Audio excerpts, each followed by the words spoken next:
agua, la falta de lluvias, entre otros aspectos que complica la distribución o la generación de energía. Para hablar de lo que está pasando en el país, hemos invitado hoy a Jorge Carrillo, él es el secretario nacional de riesgo. Ingeniero Carrillo, buenos días y bienvenido a Así Amaneció. Buenos días, Carlos. Buenos días a todo el panel. ¿Cuál es la situación a esta hora, ingeniero, respecto a la situación hídrica en el país? Sabemos que el austro está muy complicado pese a esa pequeña esperanza que se ha dado alrededor de Masar. Cuéntenos, o mejor dicho, actualícenos la información que la ciudadanía está muy atenta. Sí, efectivamente, Ecuador enfrenta una de las peores sequías en los últimos 61 años, lo que ha generado una crisis, que en realidad es una crisis del agua. Claro, una de las consecuencias de la crisis del agua es la crisis hidroeléctrica. ¿Por qué? Porque nuestra matriz energética depende directamente, o la mayor parte de nuestra matriz energética está ligada a la generación hidroeléctrica. Sin embargo, ya se tienen afectaciones en otros ámbitos.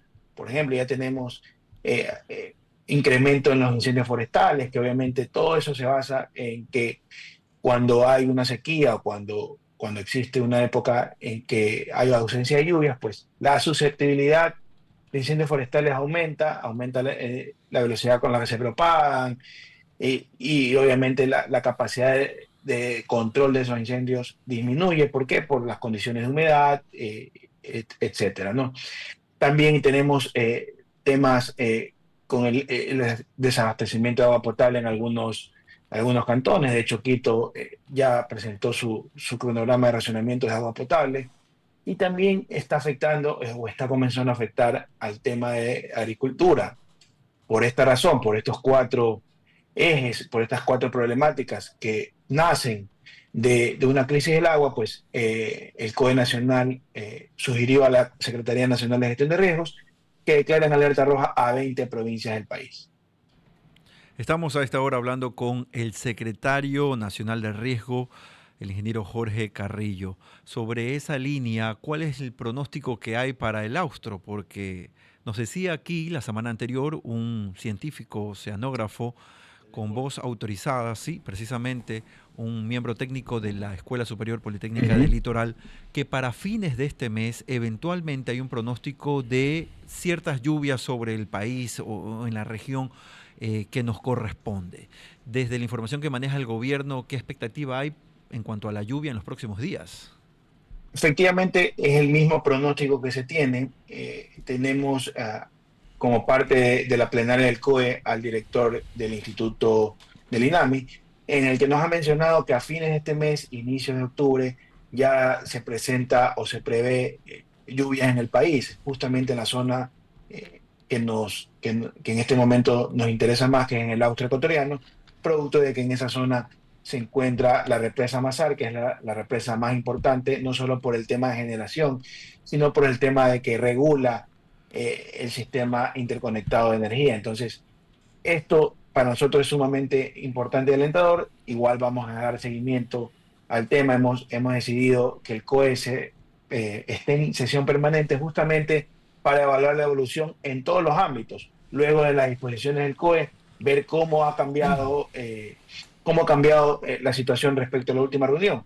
Es importante que la ciudadanía conozca que estas medidas que se están tomando son justamente para proteger primero al tema energético, proteger la represa Masar, que es una de las que, como digo, es la represa importante para nuestro país, no solo por el tema de generación, sino por el tema de la regulación que se tiene. Entonces, no podemos perder la previsibilidad con la que se dan los apagones. Entonces, en ese sentido, se ha precautelado, de acuerdo a lo que indica el Ministerio de Energía y Minas, eh, eh, los apagones que el día de ayer pues, se han comunicado a la ciudadanía. Son exactamente las 8 de la mañana con 44 minutos. Estamos con el secretario nacional de riesgo, el ingeniero Jorge Carrillo. Ingeniero Carrillo, buenos días. Guillermo Hidalgo lo saluda. ¿Cómo va el ¿Cómo está, bombardeo? Guillermo? Buenos días. Me imagino que ha dormido poco. Bueno, ¿Cómo, cómo está el bombardeo de las nubes? ¿Qué se espera de esa acción que están tomando ustedes? Porque ya les ha funcionado, la vez pasada les funcionó rápido. Y los que hemos oído hablar del tema estamos a la expectativa porque sabemos que es una de las opciones principales en este momento para que llueva en ese sector. Sí, efectivamente eso lo maneja directamente el Ministerio de Energía y Minas en coordinación con el Ministerio de Defensa. Sin embargo, se espera que dé resultados en los próximos días y de esa manera mitigar un poco los efectos de la sequía, que obviamente es un tema de la región. De hecho, en este momento, en la mañana, estuve conversando eh, en Colombia también, ya se tiene previsto en ciertos sectores comenzar también los racionamientos. Es un tema de la región. Tenemos récords históricos en cuanto a temperatura, en cuanto a niveles de precipitación. Nosotros en este momento ya estamos por debajo del mínimo histórico en precipitaciones en el Azuay. Ujú. En los últimos 47 años, en la estación meteorológica del aeropuerto de Cuenca y en la estación y en Mazar, pues en los últimos 61. Y por eso hablábamos del tema de 61 años. No es algo que decimos sin basarnos en data científica y técnica, es algo que los institutos técnicos científicos nos han demostrado, y por esa razón es un problema de región. Pero estamos trabajando para solucionarlo. Una arista es el tema de bombardeo de nubes, que esperemos en los próximos días de los resultados. Y lo otro también es seguir trabajando en generación en otros sectores, como la reactivación de Toachi y Pilatón, que es algo que por algunos gobiernos se mantuvo paralizada. Eso es algo que paralelamente se atiende lo urgente, pero no se descuida lo importante, que finalmente es seguir trabajando en generación y también seguir trabajando en cambiar la matriz energética en algunos sectores, tal vez en este momento con energía térmica, que es finalmente para no depender directamente de la generación hidroeléctrica, ¿no? Jorge, ¿nos podría explicar a nuestros oyentes, el que está a pie? No oíamos la palabra COE desde el COVID, ¿ya? Prácticamente. Era donde más se escuchaba. ¿Cuáles son Sí. el área que maneja el COE y quiénes son los miembros del COE? Sabemos que la ministra de Ambiente, Inés Manzano, lo maneja, pero cuéntenos un poquito esos entretelones para que sepan, porque usted no está durmiendo y ella tampoco últimamente. Sí, efectivamente. A ver, el COE es la abreviación de Comité de Operaciones de Emergencia, que es una sesión, es una plenaria en la que se toma decisiones respecto a situaciones de origen natural y antrópico. Eso está estipulado en la Ley Orgánica Integral de Gestión de Riesgos de Desastres. ¿Qué quiere decir origen natural y antrópico? Que se producen o productos de la naturaleza, cuya amenaza es la naturaleza, o algún tema que produzca el ser humano, como los incendios forestales, ¿no? Entonces, en ese sentido, se reúne la plenaria a tomar decisiones donde hay líderes de mesas técnicas en cada uno de los ámbitos, por ejemplo, educación, producción, energía, transporte, etcétera. Entonces, en esa sesión, que es una sesión de alto nivel obviamente, se presentan informes y se toman decisiones inmediatas que son de carácter obligatorio de cumplimiento para el resto del país, para el resto de ministerios. Obviamente, como la presidenta es delegada del presidente de la República, tiene todo el aval pues, para tomar las decisiones respecto a lo que se debe hacer o lo que se considere la plenaria que se debe hacer. En este caso, por ejemplo, una de las resoluciones fue disponer al Ministerio de Energía y Minas se implementen las medidas y acciones necesarias identificadas para la adecuada gestión del Sistema Nacional Interconectado de Energía Eléctrica. Lo que quiere decir es que se tomen las previsiones para no perder justamente esa previsibilidad que hablaba la ministra en la mañana y que justamente el ministerio es el que toma las medidas. Asimismo, al Ministerio de Educación le dispone que tomen las medidas para continuar con las clases de la manera que ellos consideren. Entonces, son disposiciones de inmediato cumplimiento y también como COE nacional estamos por encima de los COEs provinciales y los COEs cantonales. De hecho, una de las cosas importantes es que hemos activado los COEs cantonales y provinciales a todo nivel en este momento, cosa que en algunas provincias afectadas no se había dado, pero producto de la sesión, pues el COE activó a todos los COEs provinciales y cantonales en este momento también. Eso nos sirve para identificar brechas porque para trabajar de manera complementaria, ¿no? Y es una manera de articular de mejor manera las acciones en respuesta a la emergencia.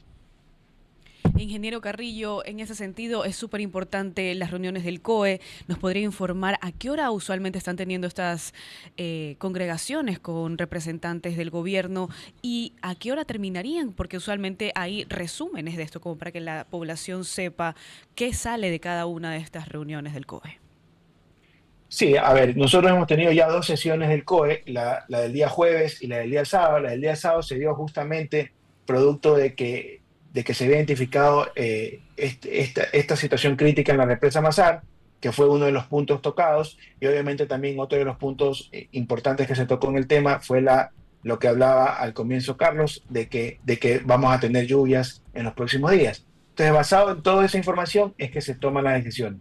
En este momento se tiene previsto sesionar ya ahorita una vez dadas las exposiciones, una vez que se tengan los informes, cada semana vamos a tratar de sesionar. Si hay algún tema que cambie, pues se lo hará de manera anticipada. Sin embargo, en este momento la presidenta del COE, en coordinación con con el secretario del COE, que en este caso soy yo, se ha tomado la decisión de sesionar cada semana, una vez, obviamente, conocidos los informes de avances en las acciones y de la situación del país, ¿no? Para poder seguir tomando decisiones en pro de superar la emergencia. Ingeniero, pero en los últimos días las mayores novedades se han dado durante las noches, es decir, que la población debería estar atenta en esta franja horaria para saber qué es lo que se viene al siguiente día. Sí, efectivamente eso es algo que la ministra y también yo en representación del gobierno se pide una disculpa. Sin embargo, son decisiones que se toman, que se deben tomar para precautelar la seguridad del sistema eléctrico del país. Estamos tratando de que la información llegue no en tan altas horas de la noche, por lo que pido unas disculpas públicas como gobierno, pero estamos aquí enfrentando la emergencia y vamos a comunicar oportunamente las decisiones que se tomen para que la población esté anticipada a las acciones. Secretario, finalmente, aunque el tiempo es corto, queremos pedirle por favor que nos indique cómo está la situación en el país en torno a los incendios forestales. ¿Hay cuántos puntos activados o en cuántos se está tratando de intervenir luego de que se los ha controlado también? Sí, para un poco también contextualizar a la ciudadanía, aparte del tema de precipitaciones, que también es histórico, también este año es histórico en cuanto a hectáreas afectadas en incendios forestales. Ya este año es el año que más afectaciones en cuanto a incendios forestales hemos tenido, producto de, obviamente, los eventos cuyo pico estuvo en agosto, fines de agosto, justamente tuvimos 25 incendios ese día. El 29 de agosto tuvimos 25 incendios simultáneos en el país. En este momento, y gracias a las acciones en conjunto de cuerpos de bomberos a nivel nacional y gobierno nacional, tenemos 3 incendios forestales activos y 2 controlados. Esperamos que en las próximas horas, este número en la mañana eran 4, en este momento que estamos hablando ya hemos pasado a 3, y esperamos en las próximas horas, en los próximos días, tener controlados todos los incendios del país, como buenas noticias para los ecuatorianos, que también estamos trabajando en esa arista. El ingeniero Jorge Carrillo es el secretario nacional de Gestión de Riesgos y estuvo con nosotros esta mañana aquí en la mesa de Así Amaneció. Gracias, ministro, por estar con nosotros. Son las 8 de la mañana y 53 minutos. Seguimos en nuestra programación.